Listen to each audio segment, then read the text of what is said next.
Self help channel में आपका स्वागत है।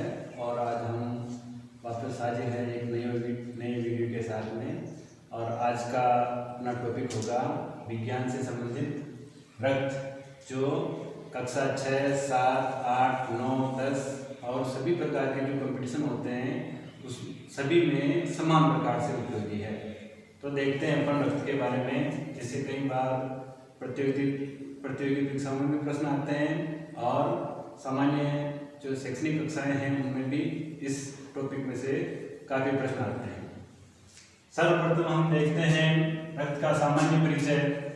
रक्त, जिससे हम भली भांति परिचित है, अपने जीवन का सबसे महत्वपूर्ण द्रव्य पदार्थ जो है वो रक्त है। जैसे दुर्घटना में या हर बार सभी व्यक्ति इस रक्त के बारे में परिचित होते हैं। दुर्घटना में रक्त का बहाव होने से मृत्यु हो जाती है, या कई बार अपने को ब्लड डोनेट करने की जरूरत पड़ती है। तो उस समय यदि इस रक्त के परिचय के बारे में हमें जानकारी होगी तो हम ज़्यादा उस व्यक्ति का जीवन बचा सकते हैं। रक्त की संरचना में देखते हैं कि रक्त की जो pH होती है वो होती है 7.3, अर्थात रक्त क्षारीय होता है।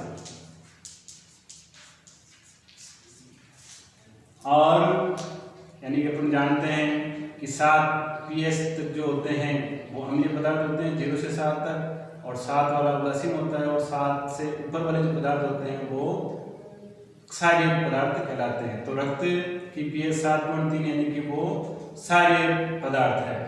फिर उसके बाद में रक्त की मात्रा, सामान्य व्यक्ति जो होता है उसमें रक्त कितना पाया जाता है।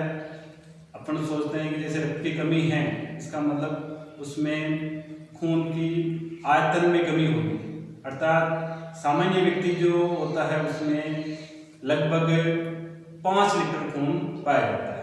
यानी कि और जो दूसरे, जिसके मैं स्वस्थ व्यक्ति की बात कर रहा हूँ, जो दूसरे व्यक्ति होते हैं जो ज़्यादा फैटी होते हैं या छोटे बच्चे होते हैं, उनमें उनके वजन का 7%, यानी कि जैसे 70 किलो का है तो उसका 7% यानी कि लगभग 4.9 लीटर। इस प्रकार सामान्य व्यक्ति में रक्त की मात्रा होती है 5 लीटर। और मैं भी बात कर रहा था कि खून की कमी का मतलब 5 लीटर की जगह 4.9 लीटर या 4.8 लीटर होना कमी नहीं। खून की कमी का मतलब खून में आरबीसी की कमी या हीमोग्लोबिन की कमी को अपन सामान्य तौर पे खून की कमी के नाम से जाना जाता है। फिर उसके बाद में अपन देखते हैं रक्त की संरचना के बारे में। देखते हैं किस प्रकार से रक्त की बनावट होती है, किस प्रकार से बना हुआ होता है।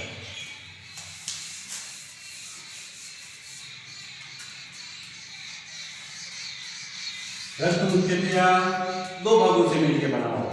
पहला होता है ठोस पदार्थ और दूसरा होता है द्रव पदार्थ। इसमें जो द्रव पदार्थ होता है जिसको अपन प्लाज्मा के नाम से जानते हैं, और ये कुल रक्त का लगभग 55% भाग होता है। और जो ठोस पदार्थ होता है वो कुल रक्त का लगभग 45% भाग होता है। अब द्रव पदार्थ में कौन कौन से होते हैं, जैसे अभी हाल के दिनों में प्लाज्मा के बारे में अपन काफी ज्यादा सुन रहे हैं कि कोरोना में प्लाज्मा डोनेट कर रहे हैं या प्लाज्मा दान देना चाहिए। जो कोरोना से रिकवर हो गए उनको प्लाज्मा दान देना चाहिए। प्लाज्मा क्या होता है? अब तक आप समझ गए होंगे कि जो ब्लड होता है उसका 55% भाग जो होता है द्रव यानी लिक्विड फॉर्म में होता है, जिसको अपन प्लाज्मा कहते हैं। और प्लाज्मा कैसे बना हुआ होता है? प्लाज्मा का लगभग 90 से 92% भाग जल होता है, और लगभग 8% जो भाग होता है वो दूसरे पदार्थ, जिसको अपन कह सकते हैं कि कार्बनिक और अकार्बनिक पदार्थ होते हैं।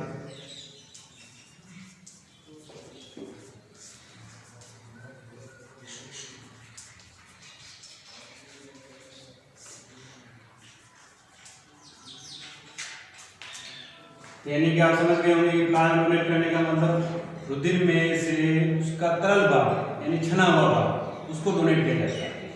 फिर उसके बाद में आता है ठोस पदार्थ, जो कि कुल जो रुधिर होता है उसका 45% भाग होता है, जो मुख्य रूप से कोशिकाओं से मिलकर बना हुआ होता है।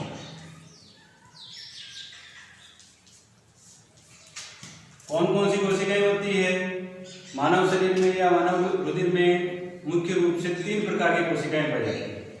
देख लेते हैं। पहली होती है, जिससे सभी परिचित हैं, जिसको हम बोलते हैं शॉर्ट रूप में आरबीसी या रेड ब्लड सेल, और हिंदी में बोलते हैं लाल रक्त कणिकाएं।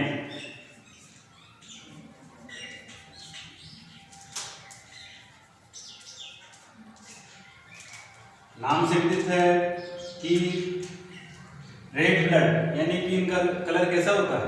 लाल होता है। इसी कारण इनको अपन रेड ब्लड सेल कहते हैं। क्या विशेषताएं होती है? पहली विशेषता इनकी होती है कि यह रुधिर का 99% भाग यही होती है। यानी कि जैसे 1 लीटर खून है, यानी 1 लीटर ठोस पदार्थ है, तो उसमें से लगभग 990 ml लाल रक्त कणिकाएं होगी। ये 99% भाग खून का बनाती है। यानी कि जो ठोस कोशिकाओं का 99% भाग लाल रक्त कणिकाओं से मिलकर बना होता है। बाकी में दूसरी कोशिकाएं पाई जाती है। दूसरी विशेषता क्या होती है? यह है केंद्रकहीन होती है। आप सभी जानते हैं कि कोशिकाओं का मतलब कोशिका के अंदर केंद्रक होना अनिवार्य है, लेकिन कई बार परीक्षा में प्रश्न पूछा जाता है कि कौन सी कोशिकाएं ऐसी होती हैं जिनमें केंद्रक नहीं पाया जाता है, तो उसमें प्रथम नाम आता है लाल रक्त कणिकाएं, जिनमें केंद्रक नहीं पाया जाता है, यानी केंद्रक अनुपस्थित होता है। फिर इसकी उम्र देख लेते हैं। उम्र कितनी होती है, कितने समय के पश्चात इनकी जो जीवन अवधि है खत्म हो जाती है। इनकी आयु होती है 120 दिन। इसीलिए अपन कहते हैं, यानी कि अपन रक्तदान कर रहे हैं तो 99% भाग आरबीसी जा रही है, और आरबीसी 120 दिन के बाद में मृत हो जाती है। यानी कि 4 महीने, जिसको अपन बोलते हैं 4 महीने के बाद में इनकी मृत्यु हो जाती है। इसलिए स्वस्थ व्यक्ति को हर 6 महीने बाद में या जब वो स्वस्थ हो तो उसको ब्लड डोनेट करना चाहिए। यदि डोनेट नहीं होगा तो 4 महीने के पश्चात आरबीसी, जैसे जन्म लेने के पश्चात आरबीसी 4 महीने के पश्चात मृत हो जाती है या नष्ट हो जाती है। फिर चौथा इसकी विशेषता होती है कि इनका लाल रंग क्यों दिखाई देता है। लाल रंग जो होता है वो इसमें पाया जाने वाला एक विशेष पदार्थ है, जिसको अपन बोलते हैं हीमोग्लोबिन।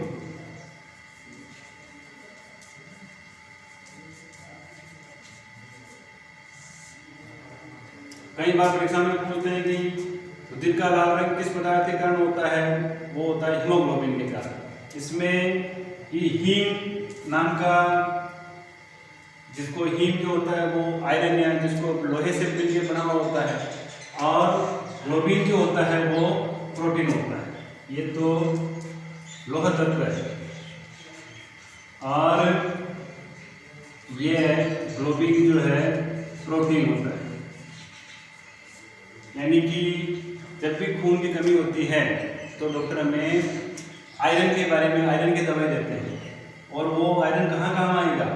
वो इस हीम का निर्माण करेगा, और ये ग्लोबिन प्रोटीन के साथ में मिलकर हीमोग्लोबिन बनाएगा। हीमोग्लोबिन आरबीसी बनाएगा, और आरबीसी से मिलकर रक्त बनता है। फिर इसके बाद में आरबीसी की चौथी विशेषता देखते हैं कि ये आरबीसी काम क्या करती है। तो इसका सबसे महत्वपूर्ण कार्य है श्वसन में इसका उपयोग होता है, और ये ऑक्सीजन और CO2 का परिवहन करती है। यानी कि ऑक्सीजन वातावरण से जब भी हम लेते हैं तो शरीर के दूसरे ऊतकों में ये हीमोग्लोबिन के द्वारा ही एक ऊतक से या वायुमंडल से या वातावरण से दूसरे ऊतकों में पहुंचती है, और जो CO2 कार्बन डाइऑक्साइड गैस जिसको अपन कहते हैं अपशिष्ट गैस, वो हीमोग्लोबिन से क्रिया करके ब्लड के साथ में जुड़ती है और वो वापस फेफड़ों में आके बाहर निकलती है। इस प्रकार से ये है CO2 गैस और ऑक्सीजन गैस का परिवहन का काम हीमोग्लोबिन करता है, यानी कि RBC करती है। फिर उसके बाद में आता है दूसरी जो कोशिका होती है जिसको अपन कहते हैं WBC, व्हाइट ब्लड सेल, या जिसको अपन कहते हैं श्वेत रक्त कणिकाएं।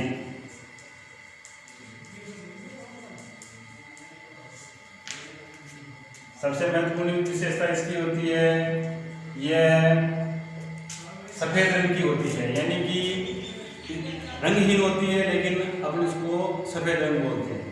रंगहीन क्यों होती है? क्योंकne इनके अंदर हीमोग्लोबिन नहीं पाया जाता, किसी भी प्रकार का वर्णन नहीं पाए जाने के कारण यह अपने को सफेद रंग की दिखाई देती है। और इसका जो प्रमुख कार्य है, इसके अंदर केंद्रक पाया जाता है।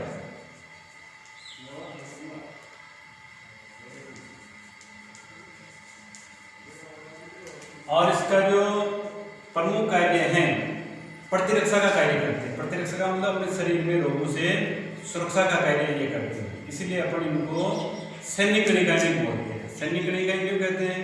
क्योंकि जैसे जिस प्रकार अपने देश की सुरक्षा की जिम्मेदारी सैनिकों की है, उसी प्रकार अपने शरीर में रोगाणु से, विषाणु से उनकी रक्षा की जिम्मेदारी श्वेत रक्त कणिकाएं की होती है। जब भी आप डॉक्टर के पास में जाते हैं और ब्लड की जब लेबोरेटरी से जांच आती है तो उसमें ये आपको सब लिखे हुए दिखाई देते हैं, RBC, WBC, प्लेटलेट्स। तो WBC जब भी आदमी बीमार होता है, बीमार होने का मतलब उसमें कोई रोगाणु या जीवाणु अंदर प्रवेश करता है, तो उनको मारने का कार्य, उसको भगाने का कार्य WBC करती है, यानी कि इसमें एंटीजन पाए जाते हैं। वो एंटीजन उन रोगाणु से लड़के उनको समाप्त कर देते हैं। यदि समाप्त कर देते हैं तो व्यक्ति स्वस्थ रहेगा, निरोग रहेगा। और वो रोगाणु यदि समाप्त नहीं होते हैं, उनकी संख्या ज़्यादा हो, तो WBC खुद खत्म हो जाती है और आदमी रोगी हो जाता है। फिर उसके बाद में आता है, ये WBC दो प्रकार की होती है। एक तो होती है कणिकीय WBC और एक होती है अकणिकीय WBC,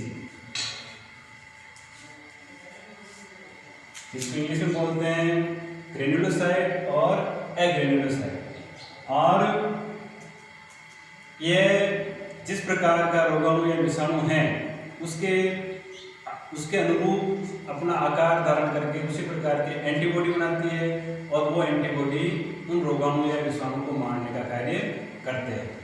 फिर उसके बाद में आता है तीसरी कोशिका जो है, जिसको अपन कहते हैं बिंबाणु, या इंग्लिश में जिसको कहते हैं प्लेटलेट्स।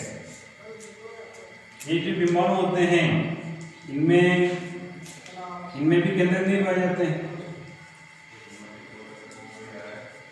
यानी कि ब्लड में दो प्रकार की कोशिकाएं ऐसी होती है जिनमें केंद्रक नहीं पाए जाते, आवर्त कणिकाएं और बिंबाणु।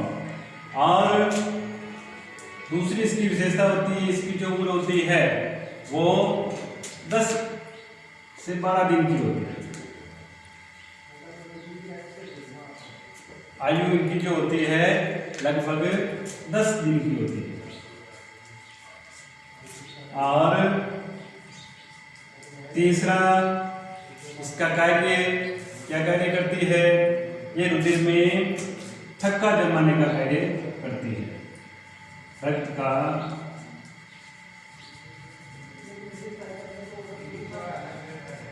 जब भी अपने शरीर में चोट लगती है तो रुधिर का स्राव होना शुरू हो जाता है। उस समय ये बिंबाणु या प्लेटलेट एक्टिव होकर के रुधिर के स्राव को रोकने का कार्य करते हैं, यानी कि ब्लड की क्लोट्स जमाती है, जिससे कि रुधिर बहता हुआ रुक जाता है। इस प्रकार से आज के टॉपिक में हमने देखा कि रुधिर किस प्रकार से बना होता है, उसकी संरचना कैसी होती है, और क्या क्या इसकी जो कोशिकाएं होती हैं उनके क्या क्या कार्य हैं, और इससे आगे वाले टॉपिक में अपन परिसंचरण तंत्र के बारे में अध्ययन करेंगे। धन्यवाद। इसमें आपको कोई समस्या हो तो कमेंट करें, और ये आपको पसंद आया तो इसको लाइक अवश्य करें, और इस चैनल को सब्सक्राइब करें, जिससे कि जो भी नए वीडियो आ रहे हैं वो आपको सबसे पहले देखने को सुनने को मिले और दूसरों को शेयर करें। धन्यवाद।